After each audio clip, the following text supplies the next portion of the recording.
This film is about these three characters, but it's also about New York City. It's about New York at a very specific time and era, and we have to film in New York. There is nothing in the world like shooting a movie on the streets of New York City, okay? Hey, you're off the streets now. Come on. Hell's Kitchen during the 1970s was a tough, tricky place. The smart thing about shooting in New York, even if you have to change what some stuff looks like, is you really get the feeling of the city and the energy of the city. We worked in 4 of the 5 boroughs, Staten Island, Bronx, Brooklyn, Manhattan, all over the place in an effort to really try to capture New York in the late 70s. A black girl can't make a move in the kitchen. I needed an Irish girl to lead the way. My first apartment in New York City was in Hell's Kitchen. I knew in the 70s it was its own universe, and it was kind of left alone, even by the police. I always used to hear Hell's Kitchen and didn't even know the area really, even though I traveled through it often. To know about the politics that existed in it, the gangster world that existed in it, and the communities that existed, it really gave me a great foundation for the film itself. New York City is my home, and I've always loved hearing the old stories. But you know, the 70s were a wild time in New York. Definitely gritty and unkempt and a little dangerous. It was a time in New York, pre-cleaning up New York. The streets were dirty. There was a heart and soul to the city that I think was pretty magical. At the same time, there was a fear of being on the streets. Tough time, tough world to be in Hell's Kitchen and be in that gangster world. But it also was community too. We're happy to help. You're a credit to the community.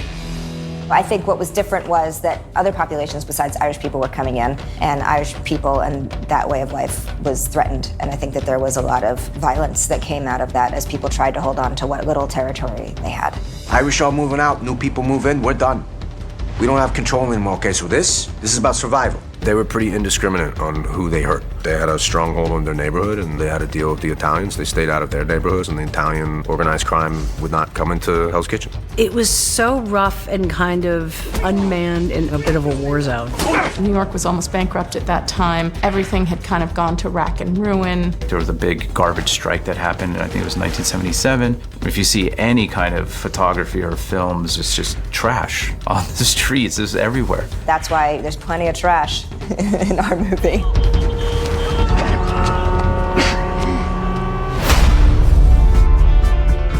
You hear about all these different areas of New York, like Harlem, Hell's Kitchen, like that seem very specific, and you kind of think of them as being insular places, but when you're actually here, you kind of realize everything just bleeds into each other. Yeah, New York, of course, was the final destination for so many immigrants. When the different immigrant groups settled in New York, everybody retreated to their own kind of ghettos and neighborhoods, and it stayed very tribal. 2 kids in here last week. Stole ice creams out in the back. Not from around here, you know? You cross a certain block and you're out of the Jewish neighborhood into the Irish neighborhood, and there's the Spanish. And just having those kind of turf wars, you just had to really kind of watch your back. You didn't go downtown. You didn't go up to Harlem. You didn't go to Brooklyn. But it was very divided within different nationalities. I already called the lawyer. This your wife? Yeah, it's my wife. Seen it all. The fuck you say to me? It's not easy to flip over current day New York City for 1970. The garbage cans are different, the phone booths, cabs, the signage was different. Andrea was very articulate about how she saw all the different elements coming together. It's like a time machine. The attention to detail is so awesome. I just want to luxuriate in the recall of the period. There were at least 4 times that someone would round that corner and like, oh God, and you'd see just panic. This man came out of his apartment and was like, what happened? What happened to my streets? What? And we're like, we're shooting the movie, we're shooting the movie. He goes, oh, we worked so hard to keep these streets clean. And like, don't worry, sir, by the end of the evening, the streets will be clean. It will look like your neighborhood again. I like it when I see a little graffiti on the street. You know, it makes me feel comfortable. I grew up around that. There were surprising little things that made people happy. There was one day we had a phone booth on the corner, and then there were people who had never seen a phone booth. I know that sounds shocking, but literally they were like, what is this? I've only seen this in a Superman movie. Looking back on it now, it was kind of bittersweet to see that all kind of disappear and just be subsumed by an entirely new look and kind of culture in some ways. You cannot look at this world without seeing the parallels between then and now. Hell's Kitchen is tiny, but has this reputation that's kind of spread across the entire world. so grateful that we got the opportunity to shoot this here because it belongs here. It's a New York story, and New York fed it.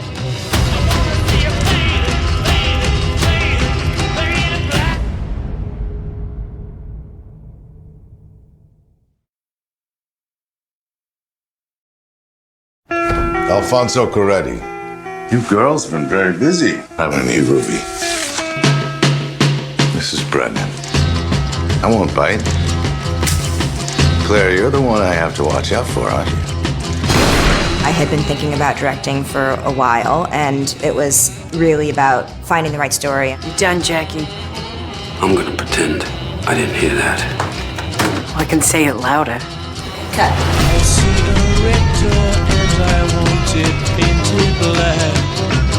There's an incredible comic book, and I was so inspired by it and really thought that the opportunity to tell a story about three women who have a chance to take over a world that isn't theirs was really exciting and fresh, and I just got incredibly excited by the opportunities that I thought the material presented. I love that it was based on a graphic novel, and it kind of has that pulpy quality, like it's got its roots in like what I think of the old pulp, the crime pulps from the 30s and 40s. A lot of the best kind of like gangster stories did have really good female characters, and it was taking those really great characters and giving them a chance to be the lead in the story. Just to be clear, now we run this neighborhood. It's not often that you get a lot of crime stories like this that are so woman-centric. I'm very much identified with the hard-boiled, gritty aspect of these ladies. Race, class, feminism. I feel like there was a few big ideas that I wanted to explore in there.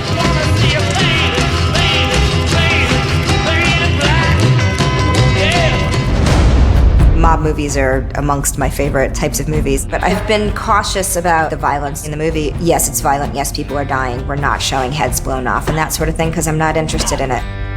Andrea was so clear and specific about the look and the dirty, rough element to it, the violence of it. You're dealing with gangsters and criminals. You have to show violence. It's a part of that world. Open the goddamn door! The fact that it is born out of the graphic novel genre, I think is an indication of how and where this movie can go in terms of its style and its depiction of precarious situations leading into violence. So I think it should feel visceral and ugly, but not overly graphic, and I think people will fill in the blanks. There was a lot that I was feeling about my own position in the world that resonated for me. So I just wanted to hire the best candidates for every job. And in my mind, a lot of those candidates happen to be women. If you're gonna make a movie about three women who are empowered and taking over these very atypical male roles in this time period, you gotta back it up. How bizarre would it have been to have an all-male set saying, here's how you should respond as a woman in this circumstance. So having Andrea and so many women on set, it just all felt right. It felt really strong, and I loved it. In order to grow as a woman, you need other women. You know, if you work together as a team, you can create whatever it is you want. And I'm really proud of everyone. You want to ride? Oh my God. I felt proud and grateful and happy and kind of just inspired to see that our DP was a woman, to see that our AD was a woman, our director, obviously, and just so many women in power positions on this film. Hey, you're off the streets. You work with us now. Come on. You're gonna start following us, and then everything's gonna get a lot smoother, okay?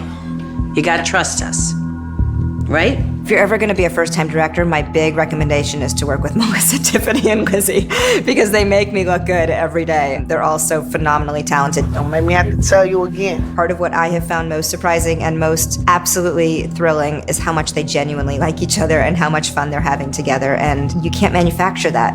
When we all came together, it was like instant. We all clicked.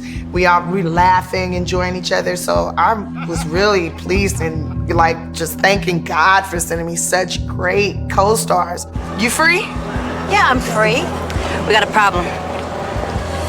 We gotta do that again. We can't do that.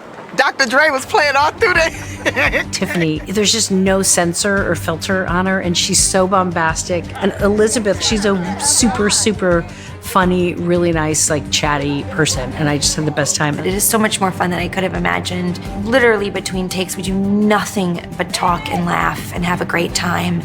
And then it's, action and we're like serious. and then cut, and we're right back to the same conversation. It's been so much fun. It really has. Lizzie and Melissa and Tiffany are fierce, amazing, passionate women, and it's obviously so apparent in the job that they do. What she said. Great comedians, they say it's funny, but it's real what they're saying. And I think that somehow, they obviously able to tap into that truth that exists within them and their character for dramas. Not exactly dressed for a funeral. The bitch fell. I'm not sorry. I always say, like, for period films to really get done well is that you have to do the cars right, the graphics right, the hair and makeup right, and the costume. And if those 4 things are done well in concert, then I think that people generally believe the period that they're in. If you look through the clothing of the 70s, there's a lot of stuff that looks really great that people would put on and wear around now, and there's a lot of stuff that looks really silly that people would laugh at. Andrea wanted the women to be beautiful at all times, but also to stay true to the setting we were in, which was this incredibly gritty neighborhood. Sarah has such an incredible eye and just knows what's going to communicate the story in a way that's believable. There's such an easy line to cross when you're doing a period movie. And when you really get it right like that, it not only helps us do what we're doing, but man, it just makes for such a great visual. Sarah Edwards, I'm stealing these pants. But I told her that. I did say when she was making them, I was like, those are gonna come with me and I will wear them. Every single outfit that I've gotten, I love. And it was so amazing because you looked around the room and it was just very real. She is about great clothes and is about great looks, but most importantly is about character and the story that we're telling. She really got a feel for who I was and who Ruby is, and we collaborated on that. We found some really great, authentic clothing that was comfortable for me, that made sense for the movie. I look fly. Like, I just walked here in the East Village in my cowboy boots and my 1970s pants pulled up all the way to my belly button, and people looking at me and they're like, yeah, dude, this dude's got it, I look good. Being in a 70s movie in New York, like cars and the costumes and everything, that is just the most exciting thing. It's too much fun. Shane Valentino, our production designer, transformed a few blocks on Lexington Avenue up in Harlem into what we are using as our 9th Avenue. That was our biggest set. And I think we had 25 storefronts, which is significant if you think about it. I mean, it's also both sides of the streets. It's not just one side of the street. But in terms of the overall achievement, it was, I think, remarkable. It just looked incredible. You couldn't quite even tell what was real and what wasn't. Everything just looked really cool. And the trash that they bring in, even though it's fake trash, I feel like a rat should crawl out because it just looks really real. It doesn't look cartoonish. It doesn't look like a backlot. It looked like you were back on 9th Avenue in the 1970s. We want more. 32nd up to 59th, East and West. Do you know what you're asking? Yeah, I do. Working with Andrea has been absolutely amazing. She has the understanding of the essence and the power of each one of these characters. No one knows the script better. I mean, it's out of her head, it's born out of her heart and soul. There's an economy to how Andrea, who's directing it, I just think she killed it. Andrea is like a straight up gangster. She is 100% performance based. There is no doubt in my mind why she was the right person to do this. I think Andrea keeps a really positive spirit about things. We kind of were celebrating and hugging, and she was like, I don't know if guys from the 70s would hug like that. And I was like, wow, that's a good perspective, and we tried it different ways. The relationships that I've formed have been very special, and I feel really, really blessed to have worked with a lot of, both in front of the camera and behind the scenes, people that I've worked with. Come on, let's go fuck them up.